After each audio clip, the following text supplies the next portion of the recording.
There's no way to properly discuss this film without massively spoiling it, so if you haven't seen it, I implore you to go watch it first. It's one of the most important, thought-provoking, and incredibly emotional sci-fi films of all time. Duncan Jones is the son of famous singer, songwriter, actor, and producer David Bowie. Jones was close to his father, who tried on numerous occasions to get him interested in music, but his attraction was in film. Jones grew up with a fascination of hard sci-fi, science fiction with a heavy emphasis on scientific accuracy, technical detail, or both. Movies like Solaris, Blade Runner, and Silent Running, to name a few. He didn't want to use his father's last name to further his career, so he chose to use the last name Jones, which was Bowie's real last name. He wanted to make it on his own, proving his talent, rather than riding off the success of his father. He got into the film industry, working as a cameraman, and eventually moved on to directing commercials. However, he really wanted to be making films. He had an idea for a feature, and in 2007 met with actor Sam Rockwell to discuss the project. Sam liked the script and was interested in one of the roles, but Jones had him in mind for something else. They couldn't agree, but decided to work together on something different in the future. After the meeting, Jones put that project aside and immediately started writing a script specifically for Rockwell. He drew inspiration for the script from the sci-fi films of his youth, the previously mentioned ones, as well as movies like Alien, Outland, and Soylent Green. He wanted to make a hard sci-fi film, the kind of which doesn't get made very often anymore.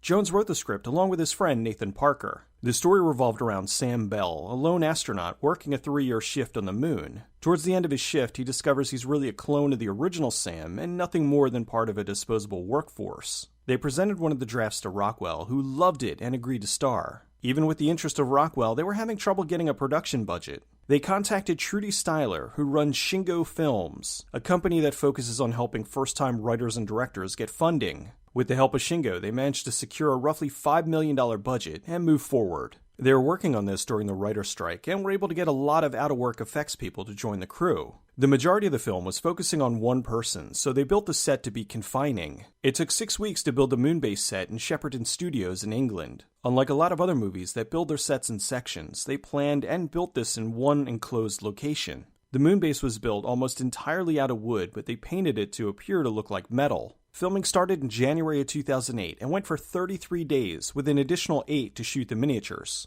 The movie was shot chronologically, with Sam starting off with a full beard he grew specifically for the film. To keep things low-tech while looking semi-high-tech, behind the panels were flat-screen monitors hooked up to DVD players that ran the pre-recorded footage. The communications chair was a chair taken from the makeup department. They wanted the film to use as many practical effects as possible, so the exteriors and vehicles were scale models. They hired Bill Pearson to design the miniatures. Pearson has a long history in Hollywood. He built the Nostromo for Alien, as well as numerous other miniatures for major sci-fi films. The lunar surface was a 32 by 24 foot section covered in sand and kitty litter. They surrounded the area with thick black curtains, added stars, and extended the landscape via digital matte paintings. The interiors of the lunar rovers were sets. Early in production, they contacted Kevin Spacey to be the voice of the computer Gertie. He was intrigued, but he wanted to see more before he signed on.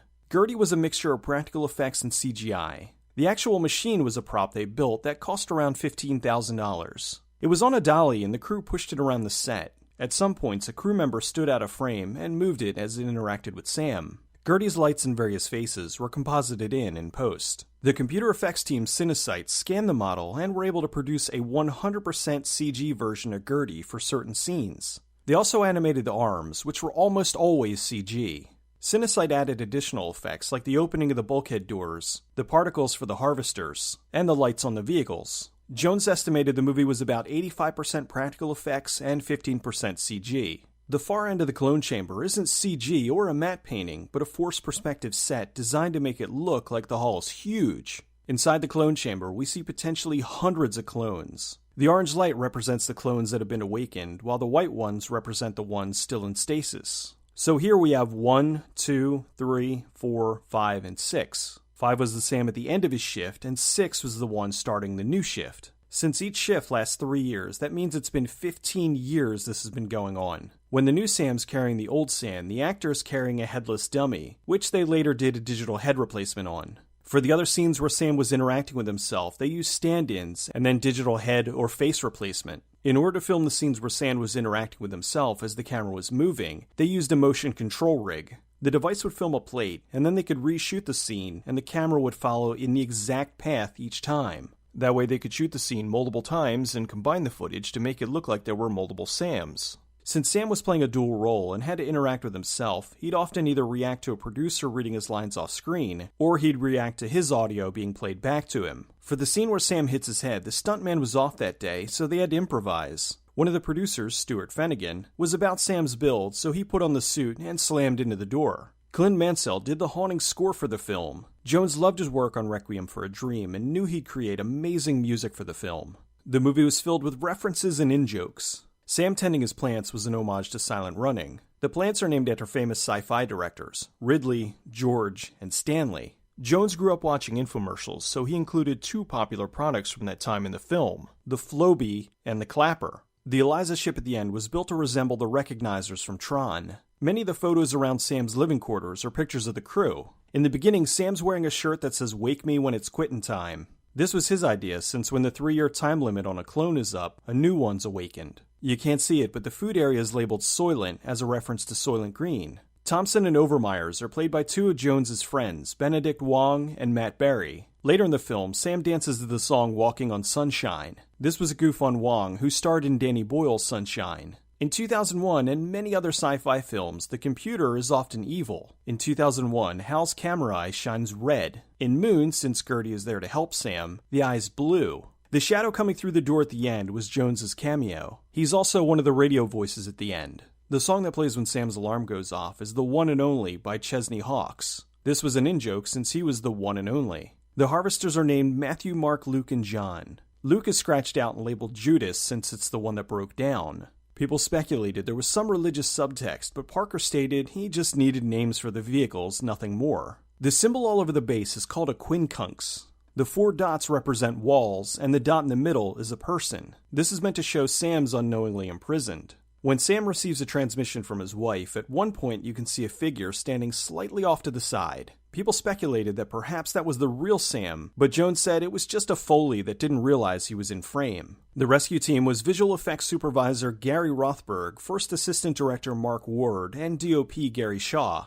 After filming, they assembled a rough cut and sent it to Spacey. He was amazed at Rockwell's performance and agreed to record the voice of Gertie. While editing the film, it originally started off with Sam working on the moon. They felt it needed more of an explanation as to why he was there, so they put together this fake commercial for Lunar Industries, made up of various bits of stock footage. The movie premiered at the Sundance Film Festival and was an overwhelming success. The crowds loved the film, and Sony Pictures Classics picked it up for distribution. Shortly thereafter, they had a screening for NASA employees at the Space Center Houston. Afterwards, during a Q&A, Jones was relieved that the NASA scientists were genuinely interested in the story and didn't pick apart the scientific inaccuracies. The movie got a very small theatrical release, opening in only 8 theaters. Because of a strong word of mouth, it increased to 252 and ended up pulling in close to $10 million.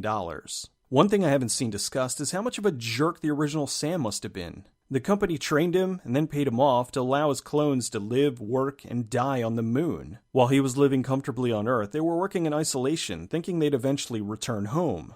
There's a few moments in the film where Sam has visions of his daughter. This was based on twin telepathy, the theory that a twin can sense when something's happening to their other. In this, since Sam was a clone, he has an even closer bond to the original and was sensing his emotions. They filmed a scene where Sam returns to Earth and leaves one of his wooden models on the doorstep of the original Sam's house for his daughter to find. They decided to leave it a little more ambiguous and went with a radio broadcast discussing his return. They also took out a part where he stole a canister of helium-3 worth about $15 million, so even though he only had a few years to live on the Earth, he'd do so comfortably. The concept of helium-3 is based off a real science of fusion reaction and clean energy. It was theorized there could be hundreds of years worth of fuel on the moon, which is why there were hundreds of clones. By having one person working essentially for free, Lunar Industries was saving a fortune. Plus, they never had to bother training a new person or worrying about the expense of sending and retrieving an employee every 3 years. The only real expense was the occasional maintenance of the equipment. Moon is an incredible film. There's been other movies where actors played multiple parts, but this one had one actor playing a dual role by himself for the vast majority of the film. The entire weight of the production hinged on his performance. Thanks to Rockwell's acting and Jones's directing, they pulled it off perfectly. It's not easy to pull off such an emotional film with essentially one actor, but they did. Beyond that, what they were able to do with $5 million is astonishing. The visuals are amazing, and you never once question Rockwell's performance. Compare this to something like Sunshine, which is also considered to be an indie film, but had a budget of about $50 million. Moon is hard sci-fi of the highest quality and deserves to be mentioned alongside movies like Blade Runner and Alien as not only one of the best of the genre, but one of the best films ever made.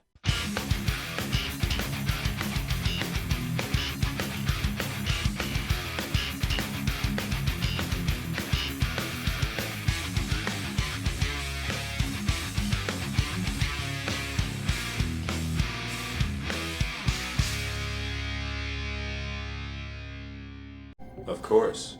The new Sam and I will be back to our programming as soon as I have finished rebooting. Bernie, we're not programmed. We're people. You understand?